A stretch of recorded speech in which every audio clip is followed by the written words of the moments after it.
Alright, this is the new Liberty Classic die-cast V8 motor I'm using for my Ratrod and hot rod molds. As you can see, it is considerably more detailed than my Lex hand-pulled V8 motors. Now, when you purchase this, it is separate from my kit. After you purchase it, it comes with a bottom half of a motor and then an oil pan. To make it fit your Baja, you're going to have to take off the oil pan and a little bit of the motor. To get the oil pan off, you gotta pop it out. You're not going to use it, so it doesn't matter if you damage it. Then you need to use either a belt sander or a wheel grinder to grind down the die-cast metal. When taking the metal down, I use 40 grit sandpaper on a belt sander, and this metal is really soft because it's die cast. So the 40 grit and the sandpaper pretty much takes it away really easily. As you're sanding it, you're going to want to take off little bits at a time. That way you can test fit it on your motor mount to make sure it is the right height on your Baja so it looks right. That way you don't have one that's sitting too low or too high. When you finished getting into the right level you want, you're going to want to make sure both sides of the motor are level. The easiest way is to set it on the engine mount bracket to see if it sets level. Before you do the sanding, you're going to need to remove the blower belt, and then come down here with a flathead screwdriver and place it underneath this bottom pulley. Pop the bottom pulley off and you'll remove the shaft that's inside the bottom of the motor. You'll pull it out, and then this whole big plastic piece right here pops right off. After you've sanded the bottom of your motor off, you're going to replace this piece of plastic onto the motor and use epoxy or hot glue to glue it in. Then you need to replace the bottom pulley. Just stick it back in the hole and put glue on the back side of it, and it'll hold itself. Whether or not you want to use the stock or the aftermarket header pipes, before you start grinding the bottom of the motor off, you will have to remove the header pipes because they stick down lower than the motor is. They can easily be reattached after the sanding has been completed by a little bit of hot glue or epoxy or CA. I use rubber hosing and metal wires inside the rubber hosing and PVC pipe to make my header pipes. The rubber hosing, you just insert the metal wire through to make like a bendable kid's toy thing. Then there's 4 holes on the side of the motor from the existing header pipes. You're going to need to drill them out. They're not big enough. You're going to have to drill them out with the drill bit, and then insert your tube with the metal wire inside of it and glue them in till they're strong. Once they're strong, you're going to bend them all together and tape them together. Okay? Then you'll insert your 1-inch PVC pipe over the 4 rubber hoses. This is the motor mount that you're going to use to mount your motor to your car. The reason you have to have this is so that you clear your radio and motor, or radio and servos and everything. Now, it's not pre-drilled because some people like it further back, further forwards, back and forth, you know what I mean? But if you like it further back, you're going to run into a little bit of a problem. You're going to have to notch out a little section of your motor mount with a pair of wire or snippers or something like that, metal shears or anything. Here's the modified front end motor mount. As you can see, I've notched it out with wire snippers to clear the servo. That way the servo's got plenty of movement. Also, if you still need more clearance, you can notch out the back side of your motor so that the servo has more clearance.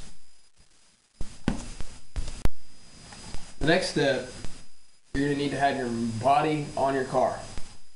That way you know exactly where to put your motor to make it look best for your car.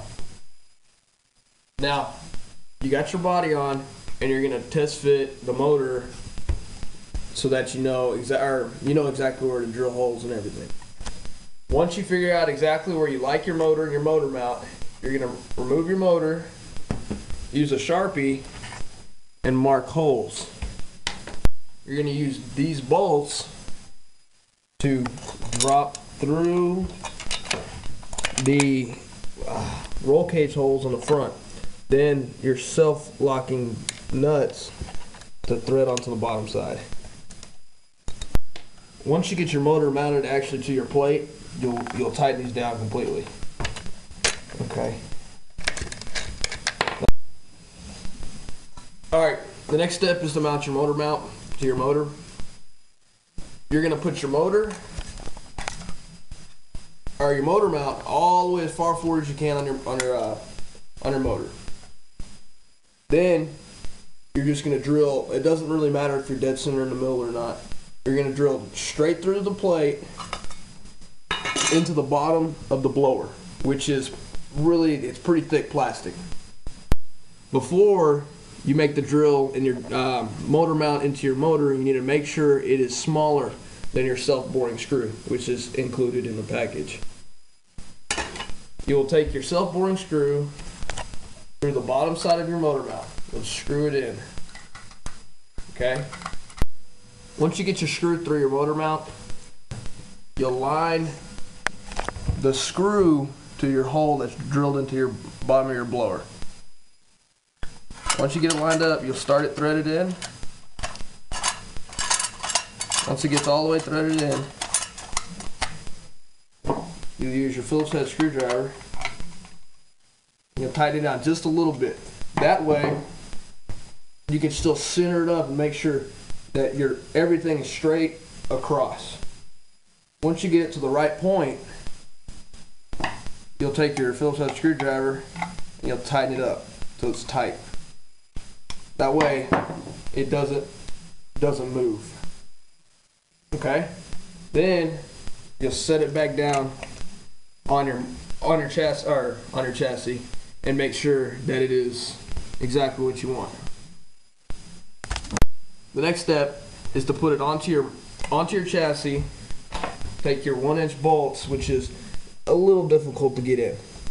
Once you get it into the hole, you'll slide it through the front roll cage holes on the frame, and then use the thread locking nuts and tighten them down so that your motor mount is now tight. Alright, the next step is to mount your front end mount.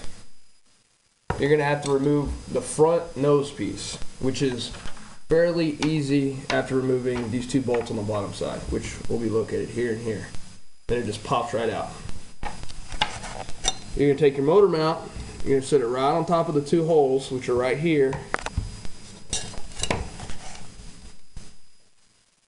Then you'll take these two bolts and you'll drop them through the holes. Like that. Then you'll come into the bottom side and you'll use the thread locking nuts and tighten them down where they're tight.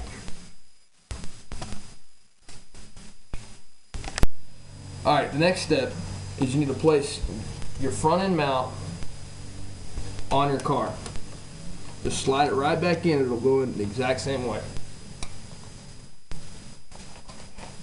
Once you've finally got it lined up perfect with the line of your car, you're going to put hot glue or epoxy all right here. Then you're going to stick your front end over it and let it cure. This is your front end as it comes in the kit, clear. Now, what you want to do is you're going to paint it whatever color you want, black, red, purple, anything. Then the kit also includes a piece of wire mesh, which you'll take and cut out to fit into your grill, because there's no grill actually on the front end right now. You don't need a lot of glue to hold it on. You just need just a little bit because it's not heavy and not a stress point. If you don't like how thin this mesh is, you can look around Lowe's or Home Depot and you can find pretty much anything you want to make it bigger, smaller, or anything you want. A nice touch to your front end are headlights. You can go to Walmart and purchase cheap flashlights, unscrew the battery piece, and what you're left with is just a headlight looking thing. You'll take epoxy and you will epoxy it to the side of your front end. Make sure they're level and facing forwards. And you just paint them with your body. Now this is how you're going to mount your body. You have the rear bolts, which are no different than the side bolts. They're just the long ones. You'll take your bolt and you're going to spin it on there and get it tied at the bottom side. Alright, once you have your rear post put in, you're going to slide your body over your car. Then you're going to find the holes and just slide the body down onto it. Okay, you're going to use body clips and you'll just open them up and push them right on top of here and they lock in. That way they're a lot cleaner than using bolts or something like that. If you don't want to use body clips, you can use thread locking nuts with a rubber insert so that they don't vibrate off. You just screw them down, make sure they lock.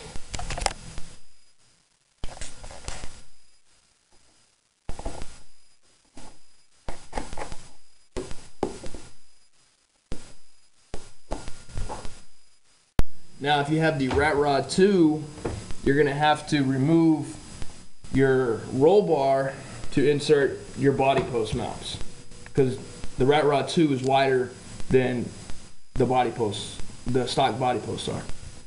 So you remove this plate and on both sides. For the muscle car, you don't have to put these extensions on. It's wide enough that the regular stock Baja body posts are wide enough to mount the muscle car. Now, for the Ratrod 2, you will have to put the longer extensions on. You're going to take both the plates on both sides off that have the stock body posts. You'll remove the stock body posts and then just slide in these and bring the nuts in and tighten them down. Once you get them tight, they're plenty strong. They ain't going nowhere. Okay. Alright, for the side body posts, you're going to want to use C-clips or body clips. And just pop them on there and they'll stay tight and the body's finally secure. Or you can use the rubber inserted thread locking bolts right here. Alright, on my Ratrod body, to make it have the Ratrod appearance and the old rusty look, you're going to want to paint it on the outside. Now I like to use this rubberized undercoating for cars. You get it at AutoZone, and you spray it on the body at first, and it gives it kind of this weird texture look. Now, to get the rust look, the best color for it I like is the Rust-Oleum primer, sandable primer, and you can also pick that up at AutoZone. You do light coats back and forth. Not so you don't take out all the black, but you want to leave just a little black covered up with the primer. Now, the Ratrod body does not come with rear tail lights.